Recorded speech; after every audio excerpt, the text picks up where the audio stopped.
higugma kita sa Ginoo. Bago pa kay milabay, yag celebrate kita sa Semana Santa. Kanang pagkatao ni Jesus Christ, pagkamatay ni Jesus Christ, ug pagkabanhaw. So igsuon kadto gapa sabot nga si Jesus Christ igsuon miani sa kalibutan aron pagpakita nga nahigugma siya kanato. Ingon sa Roma 5:8 kay gipakita sa Dios ang gidak-on sa iyang paghigugma kanato kay bisan kita makasasala nagpakamatay siya sa krus.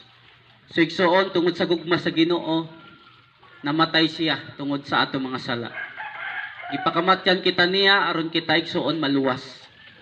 Gipakamatyan kita ni Jesus Christ aron kita iyang tubuson gikan sa silot sa Dios. Tungod kay kita igsoon ng mga tao na makasasala silutan kita sa Ginoo. Ingon pa sa Roma 6:23, ang bayad sa sala kamatayon,